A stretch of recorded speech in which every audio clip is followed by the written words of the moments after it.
দিতে। ভাবতে পারেন যে ভাই ইরানের সর্বোচ্চ নেতার মৃত্যু নিয়ে কি আসলে কোনো গুজব বা ইরানের কোনো স্ট্র্যাটেজিক অবস্থান? না। আমি যতগুলো নিউজ পেপার দেখেছি, আন্তর্জাতিক গণমাধ্যম, শুধুমাত্র ইসরায়েলের গণমাধ্যম তা না, বেশ কিছু রয়টার্সের ফুটেজ, তারপর হচ্ছে যে সর্বোচ্চ নেতার মৃত্যুর পর তার যে ছবি, এসবগুলো কিন্তু সামনে এসেছে। এটা অথেন্টিক যে তিনি শাহাদাত বরণ করেছেন, তার জন্য দোয়া। তবে তার মৃত্যুকে কেন্দ্র করে গতকাল রাতে পুরো ইসরায়েল জুড়ে, আপনারা নিশ্চয়ই ফেসবুকে অনেকগুলো ফুটেজ দেখেছেন, তো অনেকে আছে কি ওই যে পুরান যুদ্ধের যে ভিডিওগুলা পুরনো, তো ওইগুলো কিন্তু ছেড়ে দিচ্ছে।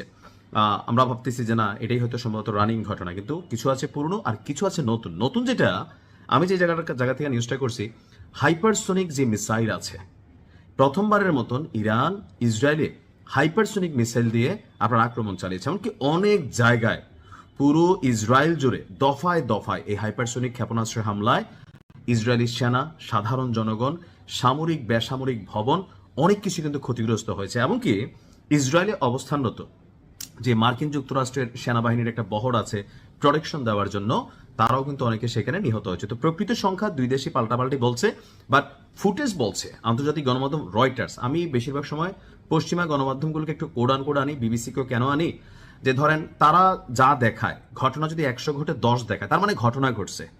আমাদের জন্য দরকার হচ্ছে ঘটনা ঘটছে। ইরান এবং ইসরায়েলের মধ্যে সর্বোচ্চ নেতার মৃত্যুর পরই আল জাজিরার প্রতিবেদনটি বলছে ইরান থেকে ঝাঁকে ঝাঁকে রাতভর পুরো ইসরায়েল জুড়ে আপনার হাইপারসোনিক মিসাইল দ্বারা অভিযান চালানো হয়েছে। এখন সাধারণ মিসাইলের সাথে হাইপারসোনিকের পার্থক্য কি?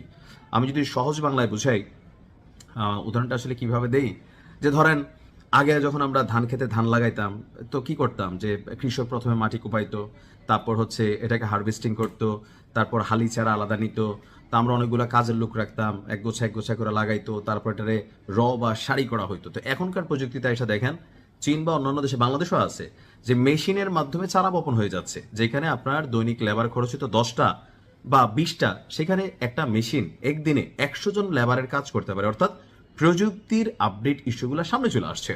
তো ইরান কেন হাইপারসোনিক মারল?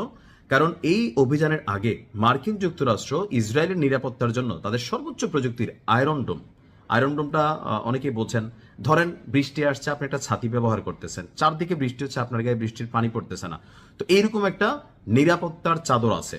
তবে ইরান যখন অভিযান চালায়, মিনিটে এত বেশি হাইপারসোনিক ক্ষেপণাস্ত্র বা সাধারণ ক্ষেপণাস্ত্র ছড়ে, এখানে দুইটা টিম কম্বো কাজ করে, একটা হচ্ছে প্রক্সি আর একটা হচ্ছে অরিজিনাল, একটা হচ্ছে ডুপ্লিকেট। অর্থাৎ আয়রন ডোমের কাজের সিস্টেমটা হচ্ছে কি, যদি ইসরায়েলের আকাশ সীমায় বা যে পৃথিবীর যে দেশ আপনার এগুলো ব্যবহার করে, তো প্রথমে একটা মিসাইল যদি এটা ডিটেক্ট করে, তখন এটা নিজের থেকে আরেকটা মিসাইল ছাড়ে, যে যাও গিয়া এয়ারে বি দিয়ে শেষ করো। তো এখন এয়ার যদি অরিজিনাল মিসাইল হয়, তাহলে তো এটার কার্যকরিতা শেষ হয়ে গেল, বিলিয়নস অফ ডলার ক্ষতি হবে। তো ইরান করে কি, একটা প্রক্সি, একটা হচ্ছে অরিজিনাল। তো প্রথম যেটা ডিটেক্ট করে, এখানে কয়েক সেকেন্ড সময় লাগে। যে ব্যাটারিগুলো থাকে, ব্যাটারি বলতে আমাদের নর্মাল ব্যাটারি ওইরকম না, দেখবেন যে এরকম খুব খুব খুব খুব একটার মধ্যে 8টা 12টা, সর্বোচ্চ মনে হয় 16টার সিস্টেম আছে। তো একটা যখন এর চিহ্নিত করে, এখান থেকে বি বের হয়, সি এর চিহ্নিত করলে ডি বের হয়। তো ইরান করে কি, এর চিহ্নিত করতে করতে বি এ, সি বের হওয়ার সি এর চিহ্নিত করার আগে সি সিস্টেমকে ভেদ করে ঢুকা যায়। আর যার কারণে এত রকমের নিরাপত্তা সত্ত্বেও ইসরায়েলে গতকালকে এক মহা কেয়ামতের রাত গিয়েছে।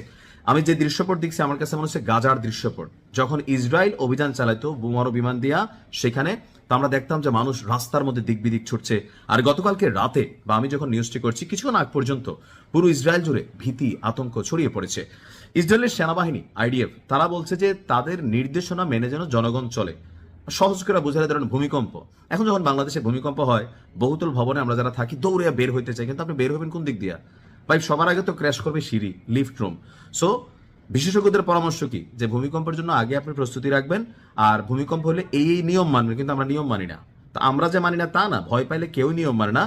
যখন ইরান এই অভিযান চালাচ্ছে, তখন ইসরায়েলের জনগণকে আইডিএফ বলছে আমাদের রুলস মানে না মানার কারণে এখানে সাধারণ মানুষও কিন্তু কালকে মারা গেছে।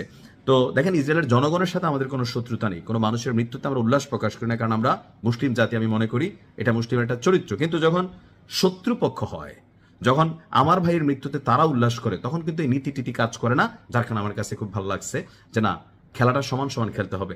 আরো বেশ কিছু সুসংবাদ আজকের দিনে থাকবে। ভালো থাকুন। আসসালামু আলাইকুম।